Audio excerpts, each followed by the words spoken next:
Hello friends, मैं अमित उपाध्याय आप सभी को maths by Amit YouTube channel में स्वागत करता हूं। रेलवे का जो है वैकेंसी आया हुआ है उन भाई लोग के लिए जो आईटीआई कर चुके हैं।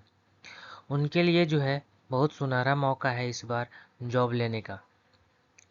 तो इसका जो है एप्लीकेशन जो है वो स्टार्ट हो रहा है 10/11/2023 से, मतलब 10/11/2023 से स्टार्ट हो चुका है 11 बजे से। ठीक है। और इसका क्लोजिंग कब है ख़त्म होगा? 9 तारीख 12 महीना 2023 को।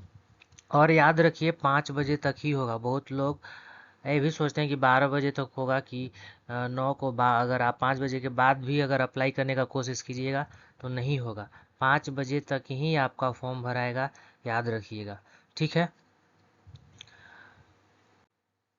मोड ऑफ सिलेक्शन क्या है कि इसमें देखिए लिखा हुआ क्या है कि इसमें जो है कोई भी एग्ज़ाम नहीं होगा। ठीक है। आपका इसमें कोई भी एग्ज़ाम नहीं होगा, सबसे बड़ा बेनिफिट यही है। ठीक है। इसमें सिलेक्शन कैसे होगा? तो इसमें जो आपका 10th में जो मार्क्स आया है और आईटीआई में जो मार्क्स आया है वो दोनों को मिलाकर जो है मेरिट लिस्ट बनेगा और उसके बेसिस पे मेरिट लिस्ट निकाला जाएगा। ठीक है। यहाँ पे देखिए लिखा हुआ है कि average marks obtain bye candidate in both, दोनों में मैट्रिकुलेशन में कितना होना चाहिए? कम से कम 50% मार्क्स होना चाहिए एग्रीगेट। ठीक है। और आईटीआई में जो होना चाहिए वो दोनों को इक्वल वेटेज मिलेगा। ठीक है। अब इसमें क्या लिखा हुआ है कि calculation of percentage of matriculation, matriculation में जो है आप जो परसेंटेज निकाल रहे हैं, ठीक है, उसके लिए सारा सब्जेक्ट जो है माना जाएगा, ना कि सिर्फ कोई एक सब्जेक्ट या कोई ग्रुप ऑफ सब्जेक्ट। ठीक है। तो सारा सब्जेक्ट को लेकर ही परसेंटेज निकाला जाएगा, याद रखिएगा। In case of two candidate, मतलब दो कैंडिडेट के केस में जो है अगर सेम मार्क्स आ जाते हैं, कभी कभी ऐसा होता है ना कि सेम मार्क्स आ जाता है दो बच्चों का, तो उसमें किसको चुना जाएगा? तो यहाँ पे लिखा हुआ है the candidate with older age, जो सबसे ज़्यादा उम्र का होगा उसको जो है प्रीफर्ड किया जाएगा। In case the date of birth are also same, मतलब इस केस में कि अगर मार्क्स भी सेम है और डेट ऑफ बर्थ भी सेम है तो कैंडिडेट जो मैट्रिकुलेशन में जो सबसे पहले पास हुए हैं, ठीक है, उनको जो है प्रीफर किया जाएगा। ठीक है। ये सब देख लीजिएगा। अब देखिए जो है किस किस डिवीजन में कितना कितना पोस्ट है।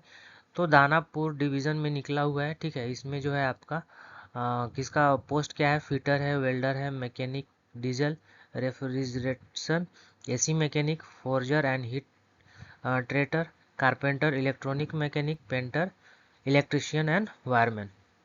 तो जनरल का देख लीजिए टोटल वैकेंसी है 294, ओबीसी का है 178, एसी का है 97, एसटी का है 44, ईडब्ल्यूएस का है 62। टोटल आपका वैकेंसी जो है 675 है, किसमें? दानापुर डिवीज़न में। ठीक है। इसके बाद धनबाद डिवीज़न में कितना है आपका? तो यूआर का जो है 77 है, ओबीसी का 37 है, एसी का 21 है, एसटी का 9 है और ईडब्ल्यूएस का सिर्फ 12 है। मतलब सबसे कम जो है एसटी का इसमें पोस्ट है और टोटल पोस्ट आपका जो है 156 है। इसके कंपैरिजन दानापुर डिवीज़न में जो है ज़्यादा वैकेंसी है। अब देखिए यहाँ पे पंडित दीनदयाल उपाध्याय डिवीज़न में कितना है? इसमें ज़्यादा वैकेंसी है। देखिए टोटल वैकेंसी कितना है? 518। ठीक है। पोस्ट भी देख लीजिए कौन कौन सा है। आप लोग जिस फील्ड में आप आईटीआई किए होंगे उसी फील्ड में आप भर सकते हैं इसमें।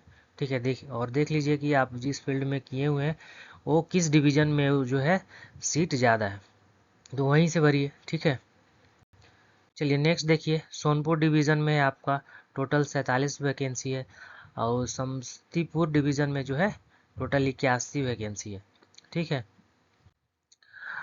प्लान रिपोर्ट पंडित दीनदयाल उपाध्याय 135 है इसमें भी। ठीक है।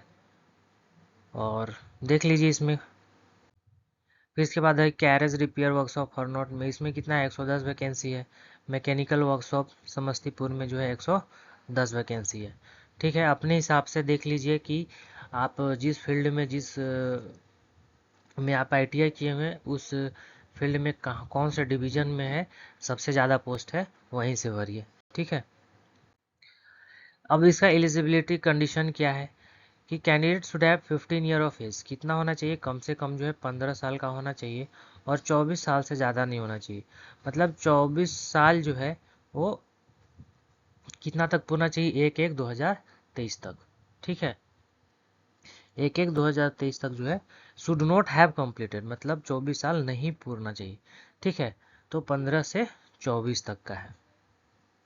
अपर age limit is relaxable for following, SC ST के लिए देखिए 5 साल का छूट है, OBC के लिए 3 साल का छूट है। ठीक है, बाकी और एक्स सर्विस मैन के लिए भी जो है 3 साल का छूट होता है। पेमेंट फ़ी क्या है आपका, 100 रुपया जो है ये अप्लाई करने में लगेगा। ठीक है, उसके बाद अगर आपका पेमेंट रुक जाता है या कहीं फेल हो जाता है तो क्या करना है इसमें दिया हुआ है। ठीक है, चलिए अब यहाँ पे देखिए standard of fitness for the person with disability, सबसे ज़्यादा ज़रूरी आपका यही है। ठीक है, कि मान लीजिए अगर आप अप्लाई कर रहे हैं तो सबसे पहले जो है आप ये चेक करवा लीजिए कि क्या इसमें से आपका कोई भी दिक्कत है कि नहीं है। अगर आपको प्रॉब्लम है इसमें से कोई भी, जैसे कि ब्लाइंडनेस जो है इसमें जो क्राइटेरिया दिया हुआ है क्या उतना भी है कि नहीं, लो विज़न है या फिर हियरिंग इम्पेयरमेंट है, लोकोमोटर डिसेबिलिटी है, सेरिब्रल पाल्सी है, मल्टीपल डिसेबिलिटी और जो है degree of disability for reservation. ठीक है, मतलब ये सब जो है आप देख लीजिए कि क्या इसमें आपको प्रॉब्लम है कि नहीं। अगर सब सही है तो फिर अप्लाई कीजिए। ठीक है, और कहीं दिक्कत है तो आप जो है उसको ये सही करा लीजिए। ठीक है, डॉक्टर से मिलके।